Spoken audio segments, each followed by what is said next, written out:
Welcome back to the Reier on YouTube channel, where it is late on a Saturday night following the Alabama Crimson Tide's 70 win over the visiting Warhawks of ULM. Safe to say for the Alabama Crimson Tide, the sort of feel-good performance that Kalen DeBoer's team needed after such a disheartening display of football in Tallahassee, Florida, just 1 week ago. But really, you look throughout the boxes of this football game, and it's about what you would have expected a 35-point home favorite to have done in a similar situation. But you don't take anything for granted in college football, especially these days, right? Just ask the Florida Gators for more about that following Florida's performance against, well, a USF team now we're going to have to take with some legitimacy.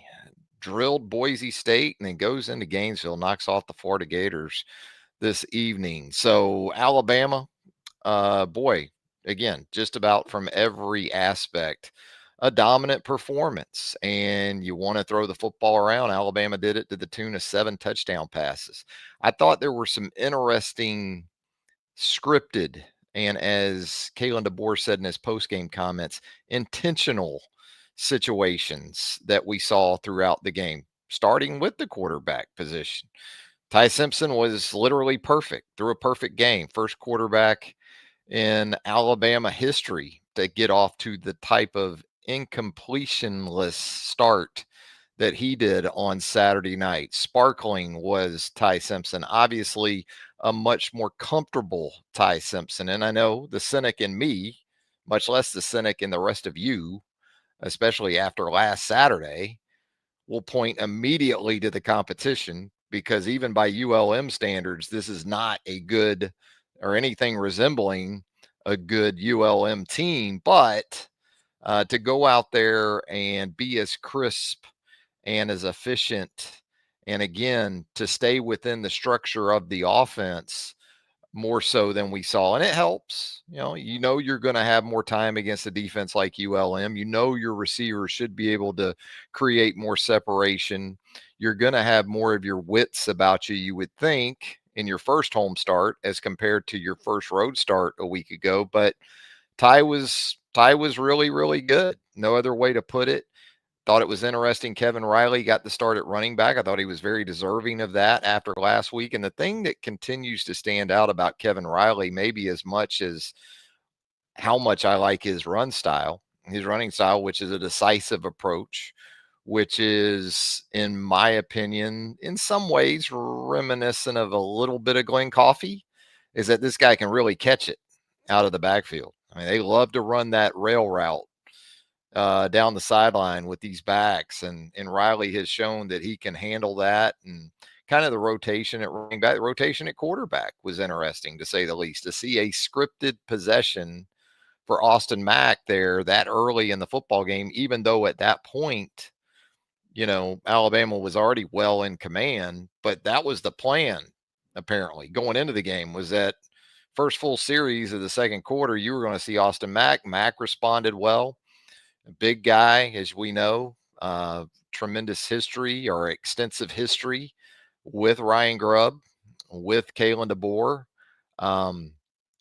Big arm, no doubt about that. Sometimes you wonder if he doesn't have maybe a little bit more of an off-speed pitch, although I thought the sort of little sucker pass to Josh Cuevas for the touchdown showed you he can touch it in there a little bit at least, but certainly has the fastball you look for. And then Keelan Russell, to kind of finish things off, just sort of reaffirmed what you already thought about that guy in terms of his ability to distribute the football on time with velocity, and more often than not to the right guy. So again, feel good performance for the Alabama Crimson Tide. I know, again, a lot of you, and I'm kind of right there with you, sort of wake me up at the end of the month, right? When you get back around to that sort of road environment against a really, really good opponent in the Georgia Bulldogs, although Georgia today against Austin Peay didn't exactly set the woods on fire. It's week to week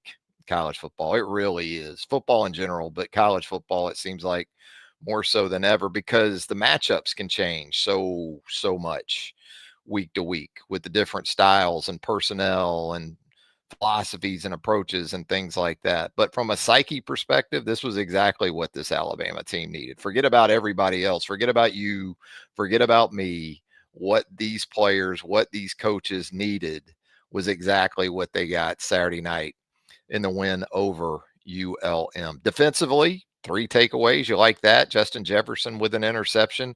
Dre Kirkpatrick in the second half was absolutely laying the lumber on people, sticking his head on the football, and, well, kind of paid for it on the targeting by review ejection that he sustained there. So he'll miss the first half of Wisconsin next week. That's probably more of a blow to special teams than anything else because, again, what we saw and it seemed like we saw that secondary, that first group really out there a lot. And I thought it was interesting conceptually.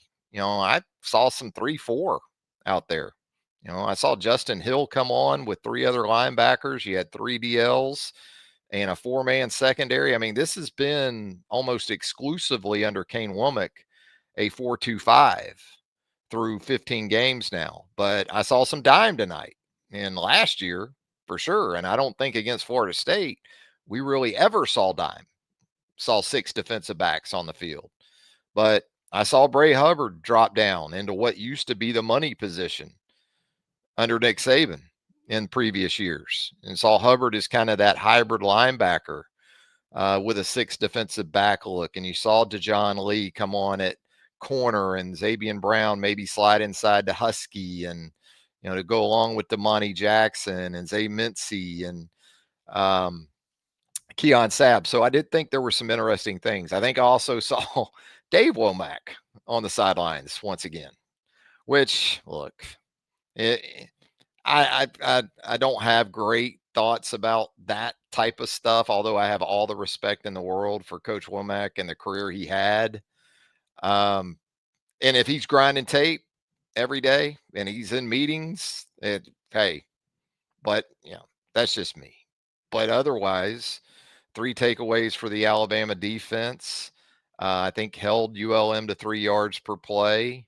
So did what it was supposed to do, did what it needed to do, and seemed more content with keeping the rotation of options personnel wise to a more reasonable number than maybe last week. Now, once the game got moving along, it felt like, you saw more and more, which you should, which is great, when you're in total command of a game like Alabama was after really the first quarter. I think Alabama had three quarters of 21 points in each quarter, first, second, and fourth, maybe.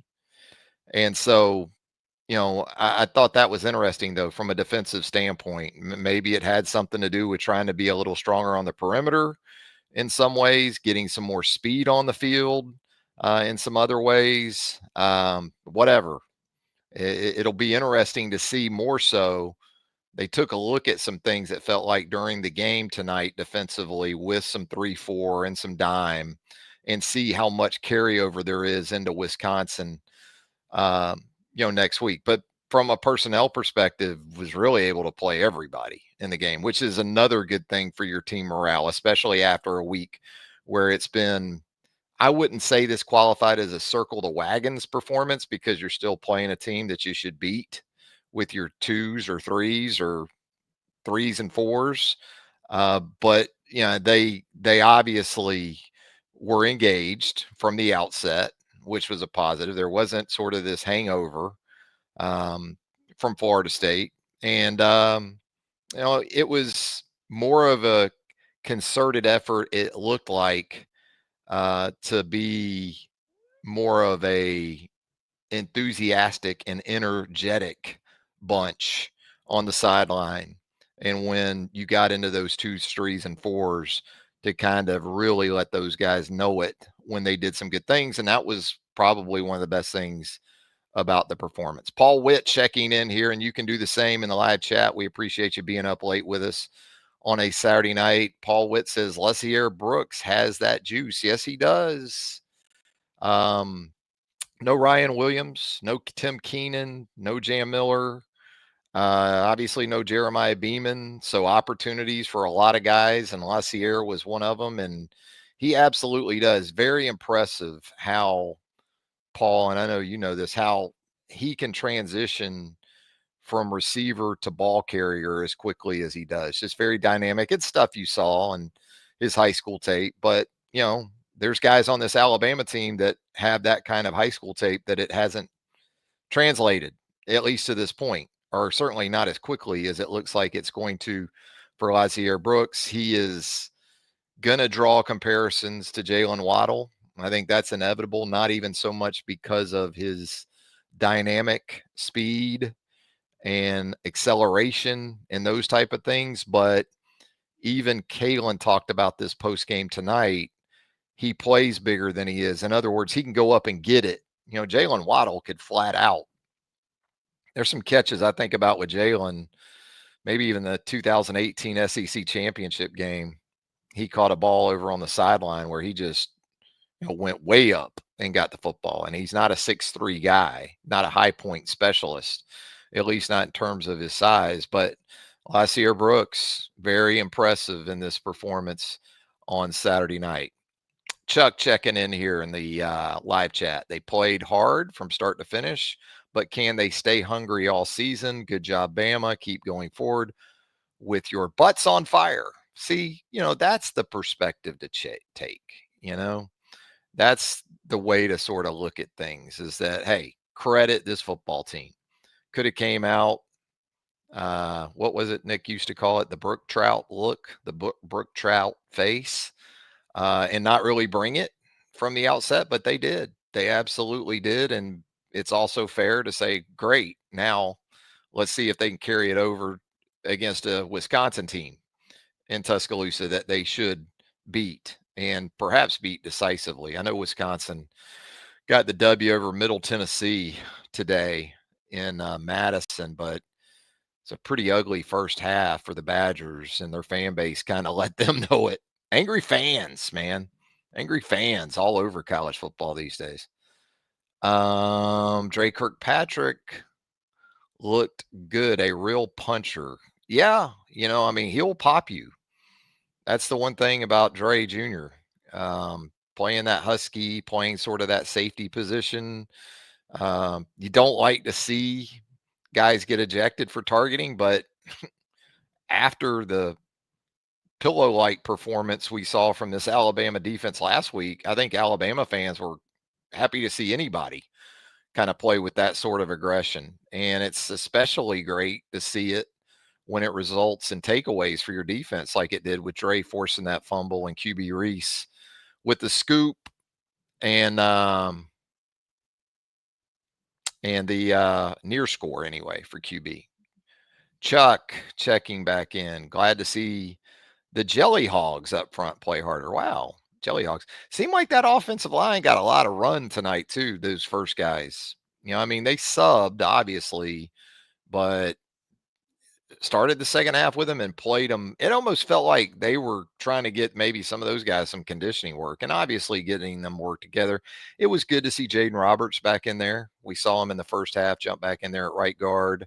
But it feels like Chris Kapilovic and that offensive staff right now anyway feels like Cam Dewberry at one guard and Gino Vandermark at the other. It's going to be the starters right now. Greg Zachary chiming in here. A.K. Deer, the freshman running back, looked good. He looked good when he busted that one late, didn't he? It felt like that could be coming.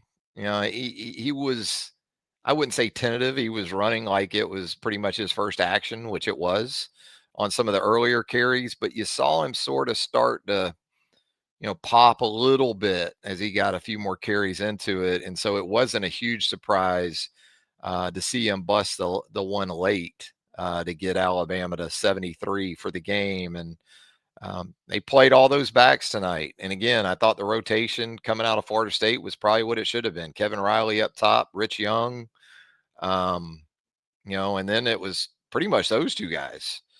Then you got into Daniel Hill, Dre Washington, and then A.K. Deer, and throwing the football to him a good bit. That's what they want to do in this offense, obviously. And I thought the quarterbacks did a good job of pretty much getting them the football when they should have and where they needed to get it to them. I thought you had the one rail that Kevin Riley ran. I think Austin Mack was a little bit behind on that one down the Alabama sideline. Riley made a really nice adjustment, made a tough catch, looked pretty easy, especially for a running back.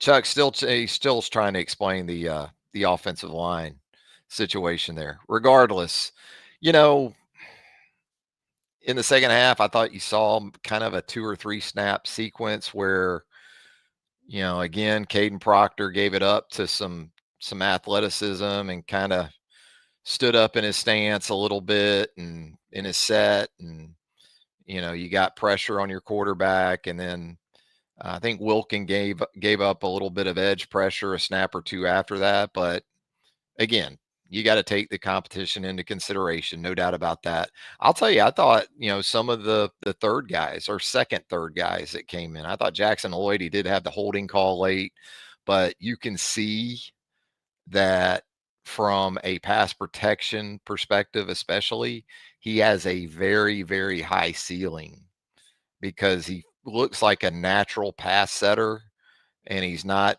a waist bender, as you'll hear offensive line coaches refer to them as when they do more bending with their at the waist than they're able to do in their knee flexion and ankle flexion. But Jackson Lloyd, pretty extensive background as an all-around athlete, which you'll love at the left tackle position. And it's more of a matter for him than anything else, obviously reps, but as he continues to physically sort of fill out, and make those continued strides in terms of his body and putting himself in a position where Michael Carroll's already there. It looks like. I mean, Michael Carroll looks like an NFL lineman in some ways, physically. And I thought, he did some nice things. He was in there pretty early at right tackle. I thought William Sanders, who they used in some really cool ways, especially in goal line early, kind of pulling him across the formation. He's a guy that I've really thought, might make more of a push at one of those interior spots because of how that offense likes to move linemen and pull linemen and get them out in space. And we saw more of that, I thought, tonight from the Alabama offensive line in general. Counteraction, power, those type of things. I like the red zone quarterback sort of counter power that they ran with Ty on his rushing touchdown. But that was cool stuff. And look, Jeremy Bernard, the wide receivers, I know we talked about LaSierre Brooks, but it starts right now with Jeremy Bernard. I didn't think it was coincidental that Ryan Grubb really wanted to feature Bernard early, and maybe not so much because he felt like that's what they had to do to score points, but to kind of reinforce to the other guys in that rotation that, okay, you want touches, you want to be rewarded for all around wide receiver play. Well, this is how we do it. When you do it the right way, this is how you get featured with targets and specifically designed opportunities like the little pitch play that Bernard scored on. I don't know if that works against legit SEC competition, but it was a cool play. And it was great to see Bernard rewarded. And he got kind of screwed, I thought, on the offensive PI there in the second half. I mean, you know, you jump in front of a guy running a route in the middle of the field. Is he supposed to just? And you're not. It's almost like it was almost like the guy was trying to take a charge in basketball. Except we're playing football. And so good to see Jeremy Bernard again, and working through that rotation at wide receiver. It was pretty, I thought, interesting and telling. Good to see Isaiah Horton kind of step forward. He's not a guy that brings a lot of juice, it seems like, but he did show you, especially on the outside and on the perimeter, he can make some good things happen. Had the nice touchdown grab. That was a really nice ball from Ty, kind of on the move there. Yeah, I mean, Jeremy Bernard, had 67 receiving yards in the game tonight. 63 were after the catch, which that's what I like about this. Alabama had 371 passing yards in the game. 247 of those were after the catch. And again, Kevin Riley, team high 6 balls.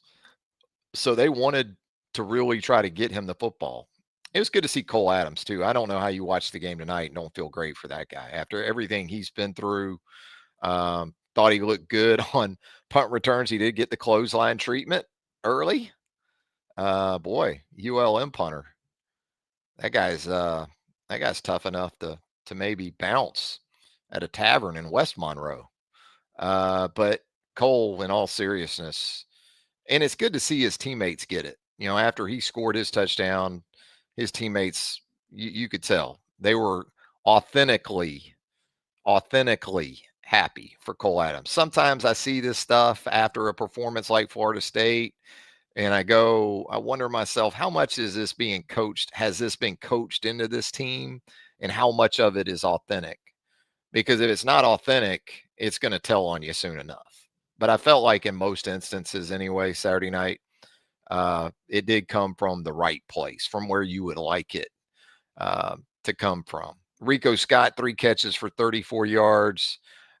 Josh Cuevas, just 2 catches for 14, but one was the touchdown catch from Austin Mack. Jalen Mbakwe, I've talked about him on the channel in recent weeks, is kind of this year's Kendrick Law. That's kind of the way I see Bach right now, except he's not as good of a blocker as Kendrick Law. Kendrick, by the way, you probably saw him earlier today at Kentucky doing some of the same things for Kentucky that he did for Alabama, the jet sweep specialist.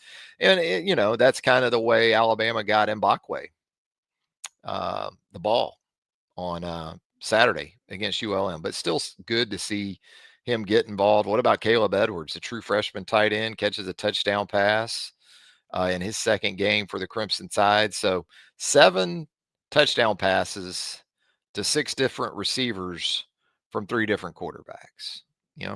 That'll work. The Alabama defense, as we talked about, forcing the 3 takeaways. Alabama, no sacks in the game, but you did have 12 tackles for loss. So you like to see that number go up after a week ago when you only had 3 in Tallahassee. Also, you need to note that no sacks for Alabama. ULM threw it just 18 times in the game. So it wasn't like this was a 40 plus pass attempt night and you didn't get home on the quarterback. And without your 2 basic, war daddies there on the inside, Tim Keenan, Jeremiah Beeman now, you're getting down that depth chart, and it's interesting because it's mostly young guys that Freddie Roach is sort of rolling with right now. London Simmons, Isaiah Fanga, those guys are playing a lot of snaps. I did enjoy seeing Steve later in the game. Here's the thing about Steve. Steve was out there about 6 snaps and made 3 tackles. I mean, I'm sure a big part of his thing right now is, there's limitations to just how much you feel like he's grasped. But he had 3 tackles, 2 solos, and a tackle for loss. And every time I saw him, he was running to the football. He may not know exactly what to do, but he knows to run to the football. And he has, if you saw his snaps tonight and understanding again the competition, you saw the sort of power that guy's got in his hands. When he started stacking some people, when he was in there, there wasn't that sort of reestablishment of Steve like there was for some guys last week. So good to see Boomwa out there for the Alabama defense. Let's see what else we got in the comments here on a Saturday night. Alan Preston, loved the team focus celebrations tonight and some of the post TD celebration. Latsier Brooks also blocking down field along with, I mean, that's the thing. Lassier looks like one of those previous Alabama wide receivers in more ways than one. Not just because of what he can do on the ball. Paul checking back in, chiming in on Michael Carroll had some good reps at right tackle. Yeah, I thought both the young tackles looked good. Like I said, I know Jackson Lloyd had the hold, and it was an obvious hold. But again, just if you go back and watch that dude pass set already, and that's the toughest part for these young tackles a lot of times. Um, he showed up well. He showed up well in that regard. Chuck Baker says the targeting needs to be fixed.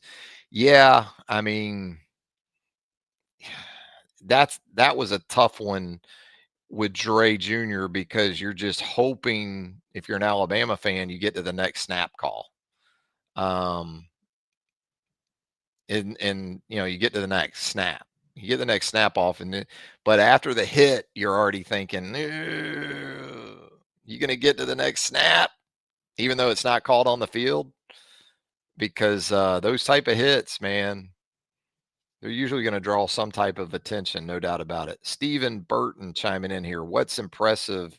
What impressive catches on the punts? Yeah, he had some where I think he got interfered with, like bumped, hit. And the dude is and the great thing about Cole too is he has a feel for returns, right? I mean, it's like he can see the floor in basketball. He kind of and he already has an understanding of where he thinks it's going to open up at, and then based on the carry of the punt, the direction of the punt, he's able to obviously multitask. I think while the ball's in the air, I think he's as it's coming down, tail dragger. Okay, I'm running up. It's to the left. Okay, this is how this is gonna. It's like he's able to compute things while the ball's in the air and still be a very effective catcher, possessor of the football first and foremost. And then what he does after it's very natural, very instinctive. Steven still. DeBoer had some swagger tonight, even used the word violence in the presser. Well, yeah.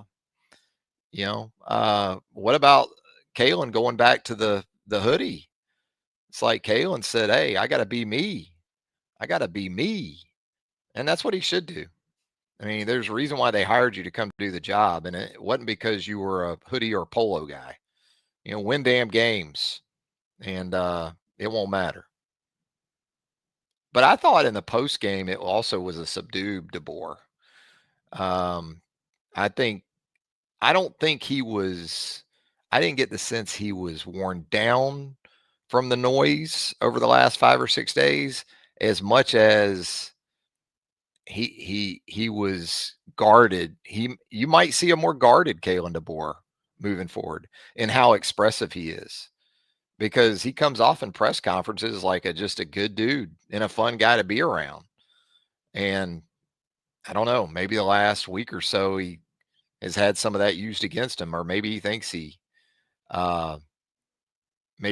has. Stephen Burton, how do we retain all of our wide receivers and running backs in the spring? Let's get through these next 10 games and kind of see how it goes from there. That usually takes care of itself. You're not probably going to retain all those wide receivers and DBs. But you're going to have some attrition. And so it's more about trying to sort of retain your core guys. I mean, you're not retaining Jeremy Bernard after the season, right? Um, so it'll take care of itself.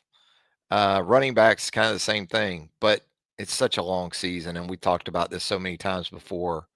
Unfortunately, there's going to be probably one or two more of these guys that are going to have issues during the season, health wise. And that's sort of going to provide separation in some ways. I mean, how much would we really know about Kevin Riley through 2 games if Jam Miller had been healthy?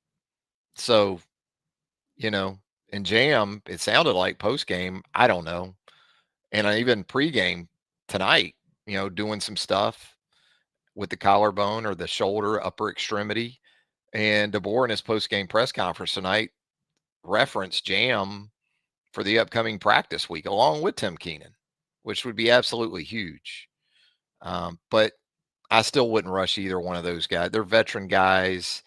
They can afford to go into UGA without, you know, a pitch count, you would think, against Wisconsin. Now, you obviously would love to have them against Wisconsin because that makes that an even more winnable game, obviously, with them. But but boy, Georgia, as we know, is sitting out there in the not too distant future. Keeley looked good, Steven said. Yeah, he did. I thought later in the game, you saw some of those guys like Steve and Keeley. So, it's kind of like Kevin Riley last week. But Kevin did it when the game was anything but in Alabama's control. That's what got, I think, Kevin Riley more this week. But you got to start somewhere. So whatever reps you get, you got to maximize them. And, right now, I don't think they look at that sort of outside spot and think like they've got to do a bunch of different things and really get different people on the field. I still think, obviously, LT Overton, they feel like they can win with. James Smith, kind of on that other side, they feel like they can win with. But, you got to get yourself in that. You got to get yourself in the first 3 to 4 to start with.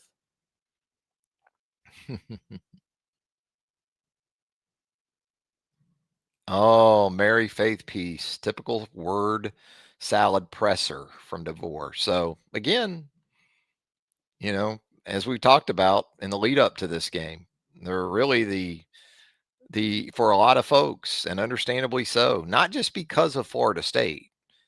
I think that was part of the national narrative this week that, boy, these Alabama fans are just losing their mind after a performance against Florida State, and then Florida 77's East Texas A&M or whoever today in Tallahassee, and those unrealistic Alabama fans. It wasn't just Florida State.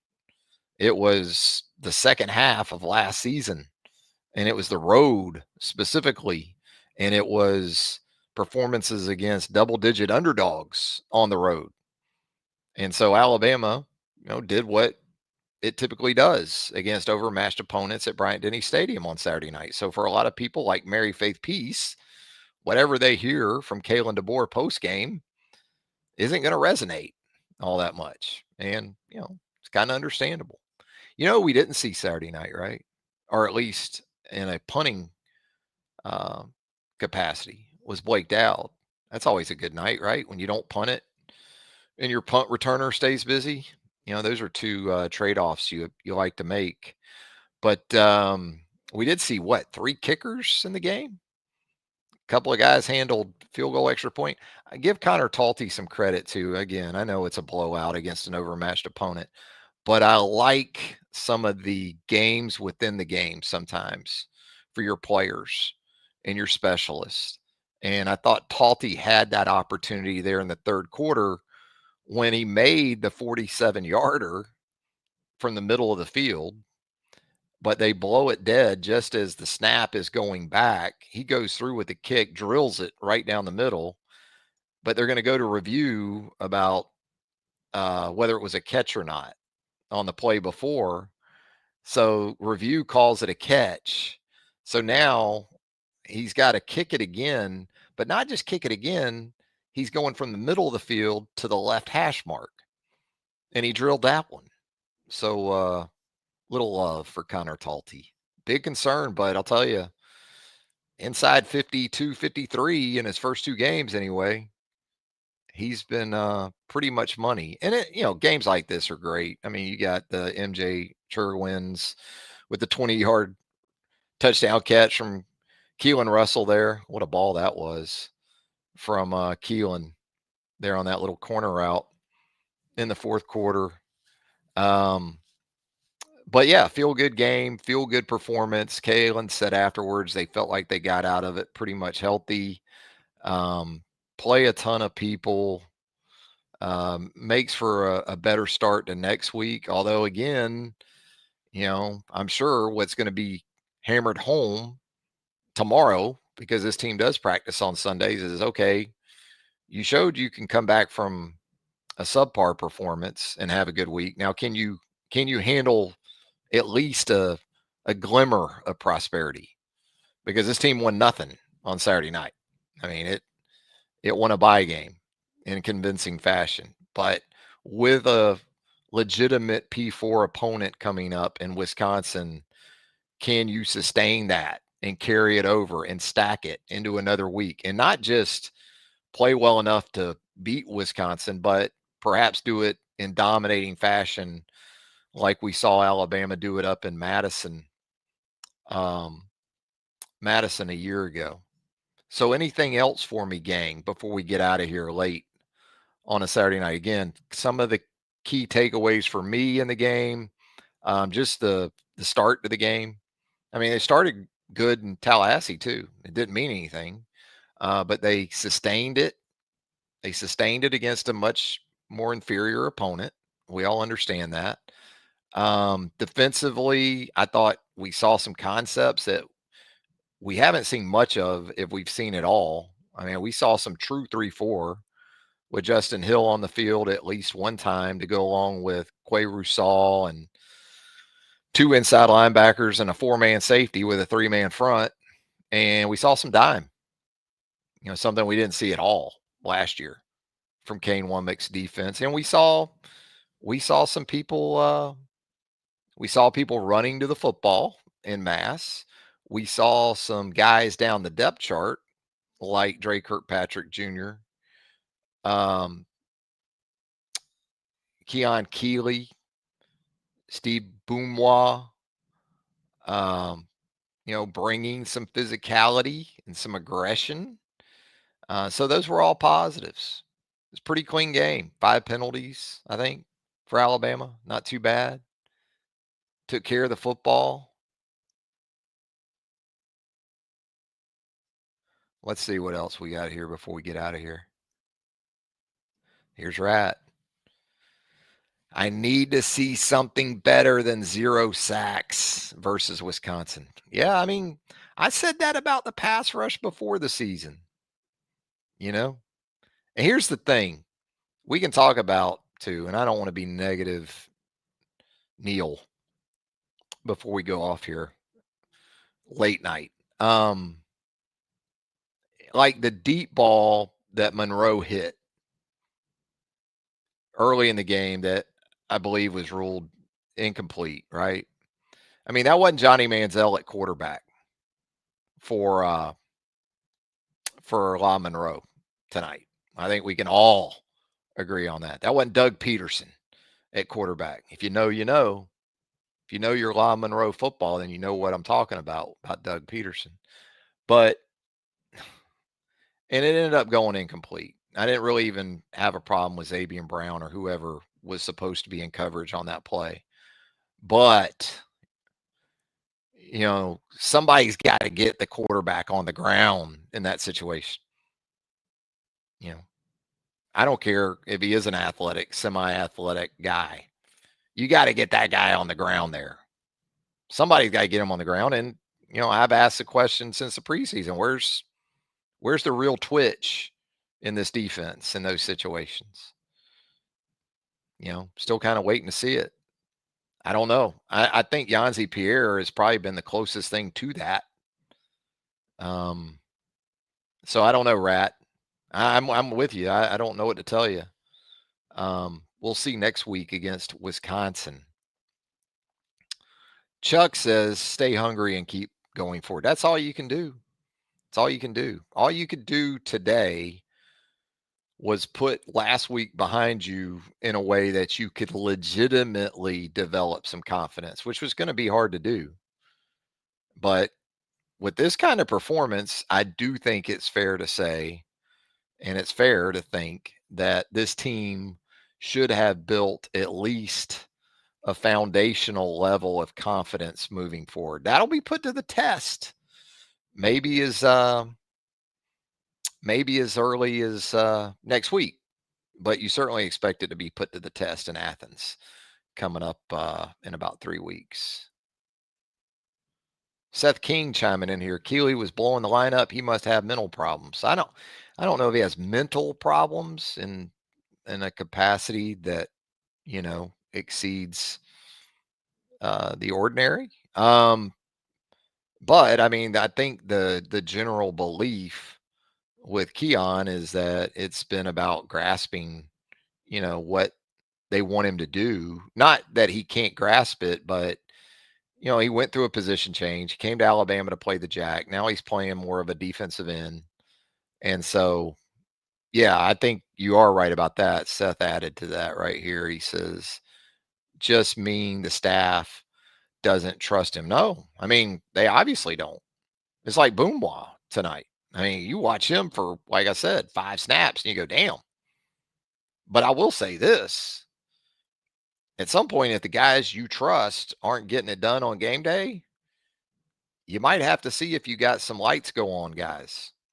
And when I say lights go on, I mean maybe the lights don't go on for them as much in practice as you would like, but when the lights go on, the lights go on. There's some guys like that. And I get it if you're a coach. That's a tough place to be in to say, well, this guy, Sunday through Thursday basically isn't really showing me that he's a rotational option. But, you know, figure out some ways to get them involved if you got other guys that just aren't delivering. You know, there's ways you can get guys involved, but this defense hasn't been a very situational type of defense either. It's nothing like what was going on before. Now you got to understand too, Nick early on at Alabama, he had a different defense for about every damn down. He had his base 3-4, and then he'd go to his nickel after he stuffed you on first down.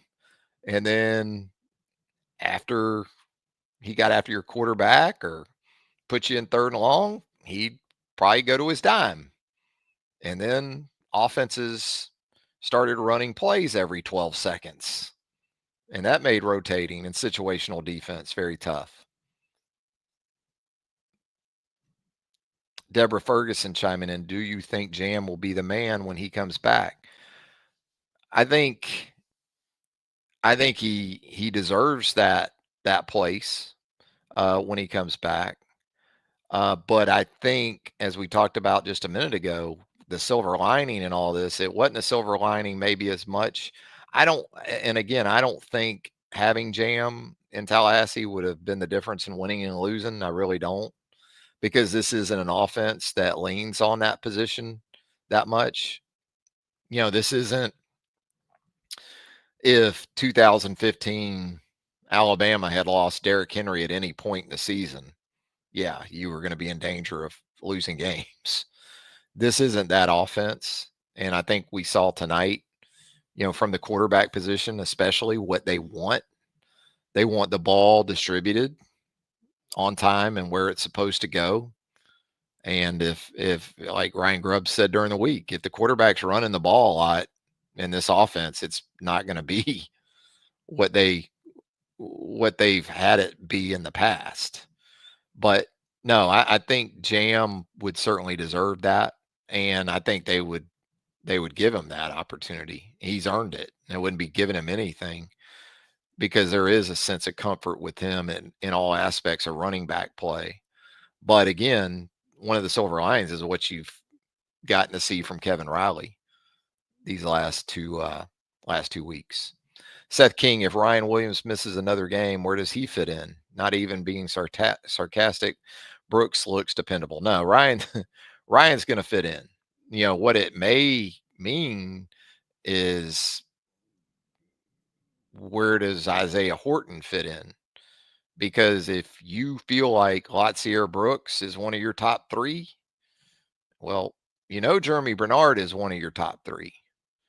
And Ryan's going to be in your top 3, because Ryan impacts the game in ways that just simple receptions and yards. Was he great against Florida State? No, he was not. Multiple drops, just wasn't good enough. Not up to anything close to his standard. But as I've talked about here on the channel, he also drew a couple of defensive penalties that if FSU doesn't commit those penalties, he has a great chance to score on both of them. And then just the space he creates for everybody else because of how you have to plan for him. No, Ryan, even if he's not as much of a slot option when he gets back, and it'll be interesting this week to see if it's Wisconsin coming up. Based on his presence and kind of pregame and things like that today, I'd be surprised if he didn't play next week.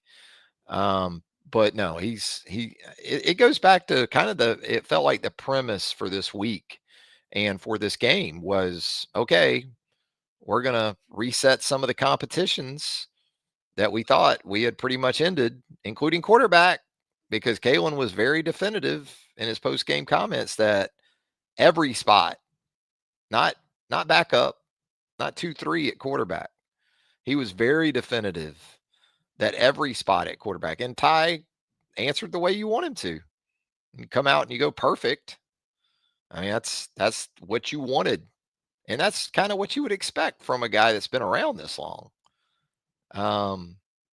So it seems like their initiative and their goal for the week from start to finish, they pretty much hit. But no, Seth, I know what you're getting at.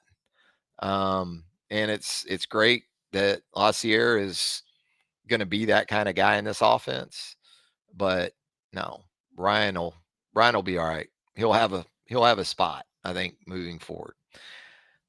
As always, appreciate you folks checking in with us here on Reier on YouTube. If you haven't subscribed to the channel as of yet, I'll hope that you will go ahead and hit that subscribe button right now. Hit that notification bell. That way you're alerted to all of our content as it drops right here on Reier on YouTube. And if you would give us a thumbs up, we would greatly appreciate that as well. We're going to have some Talking Tide coming up here in the next couple of nights, maybe tomorrow night, maybe Sunday night live with Good Bread.